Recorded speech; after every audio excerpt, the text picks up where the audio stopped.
had something interesting to say about evaluating quarterbacks and how they celebrate after scoring touchdowns. Let's play shot number 2. Because football is the ultimate team sport. And even in this broadcasting role, Chris, that's what I look for all the time. When a quarterback throws a touchdown pass, I actually watch to see who he goes and celebrates with. Because what did I do? I looked for my offensive lineman every time. I went down and celebrated in the end zone with my teammates every time.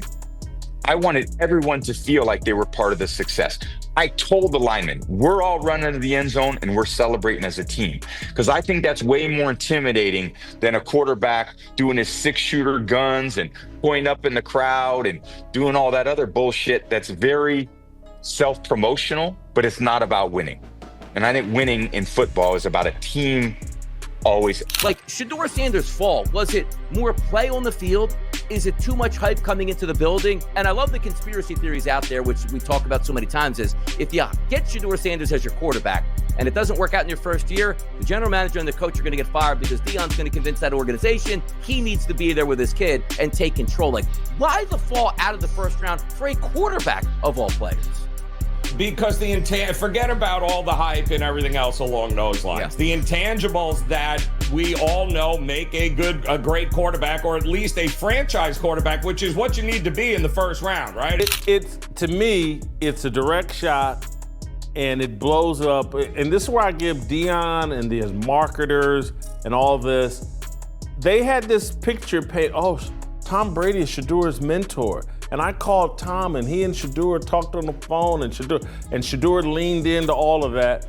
I think it was all smoke and mirrors. I don't think there was any authenticity to any of it. If Tom Brady had been mentoring Shedeur would have taken that gold chain off, and the whole watch deal would have never happened. It was all a scam. My belief is if they truly were a mentor-mentee relationship and that dynamic actually existed in an authentic way, Shedeur Sanders would have absolutely aced the interview process. He would have been the model student. He would have been a guy, as soon as he walked in the room, he would have said and done all the right things. When Tom Brady speaks, the entire sports world listens. But this time, his words sparked a firestorm no one saw coming. In a recent conversation, Brady made comments about black quarterbacks that didn't just cause outrage, they reopened one of the NFL's deepest wounds. For decades, the league has been dogged by accusations of systemic racism, from hiring practices to the way players are treated on and off the field. And Brady's remarks, whether he intended it or not, pulled those issues right back into the spotlight. The question is, why do these patterns keep resurfacing in the NFL? And what does it reveal about the league's owners, its culture, and the way black quarterbacks are judged compared to everyone else?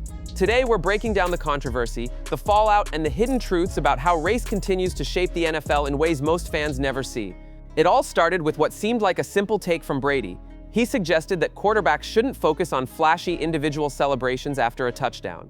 Instead, he argued, the spotlight should stay on the team. At first glance, it sounded like typical Brady, disciplined, team first, and focused on winning. But the undertone of his words hit differently when fans connected the dots. The criticism wasn't really about celebrations, it was about individuality. And for black quarterbacks, individuality has always been a point of controversy. When they dance, when they show confidence, when they brand themselves, it's often seen as arrogance. Meanwhile, white quarterbacks doing the same thing are praised as leaders, innovators, and faces of the league. That double standard is exactly why Brady's remarks set off alarms. To some, it sounded like he was reinforcing an old narrative, that black quarterbacks should stay in line, hide their personality, and avoid standing out. The backlash came quickly.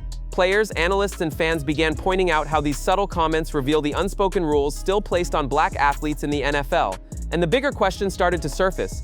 If even the league's most respected legend echoes these sentiments, what does it say about the NFL's culture at large? Brady's comments didn't appear in a vacuum. The NFL has a long, troubled history when it comes to race, and his remarks only reminded fans of that uncomfortable reality. For decades, black coaches have struggled to get opportunities, with the league facing multiple lawsuits over discriminatory hiring practices. The numbers speak for themselves. Despite a majority of players being black, head coaching positions remain overwhelmingly white. And the problems go beyond hiring. Even on the biggest stage, the Super Bowl, the league has stumbled in addressing racism. Just last year, the NFL quietly removed the words "end racism" from the end zones. For a league that constantly preaches about unity and progress, the decision left fans stunned.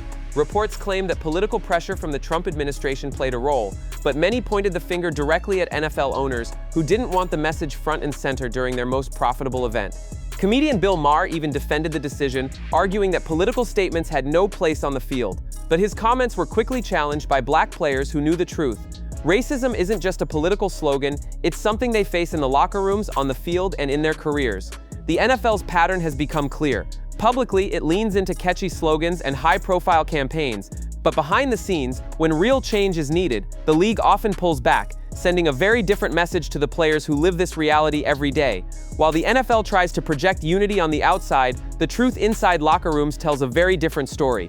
Players have spoken out, admitting that racism is very much alive behind closed doors. The locker room is often seen as sacred ground, a brotherhood where teammates are supposed to bond beyond race or background.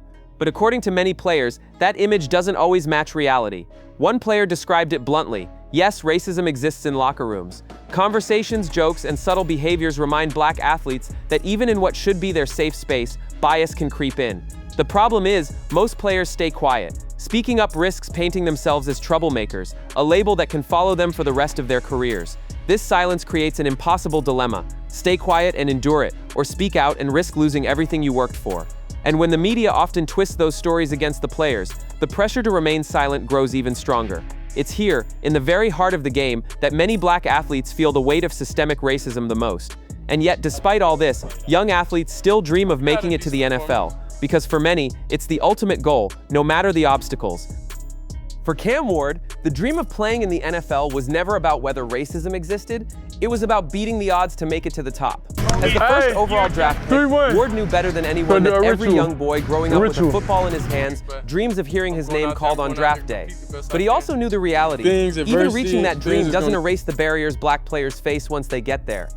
Ward has spoken openly about this painful truth. To him, the NFL is both a pinnacle and a prison. On one hand, it's the biggest stage in sports, a place where generations of athletes hope to showcase their talent. On the other, it's an institution where racism shapes how players are perceived, treated, and judged. He pointed out that for many young black athletes, the dream outweighs the pain. They're willing to endure stereotypes, silent discrimination, and even outright bias just for the chance to play. It's not because they don't notice the racism, it's because walking away from the NFL feels like walking away from everything they've worked their whole lives for. Ward's honesty sheds light on the heartbreaking reality. Talent can get you into the league, but it doesn't protect you from how the league sees you.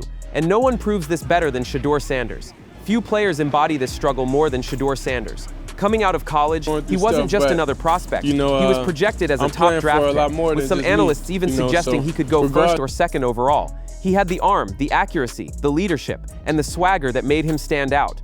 By all accounts, he was the kind of player franchises build their future around. But when draft day came, the story took a shocking turn. Instead of going early, Sanders slipped all the way down to the 5th round. To fans, it made no sense. His stats were strong, his skills undeniable. So why the sudden fall? The answer wasn't about football, it was about perception. Sanders was confident, flashy, and unapologetically himself. He wore his personality on his sleeve and didn't try to hide it. And for many black quarterbacks before him, that's been enough to raise red flags. Not about their talent, but about whether they fit the league's expectations.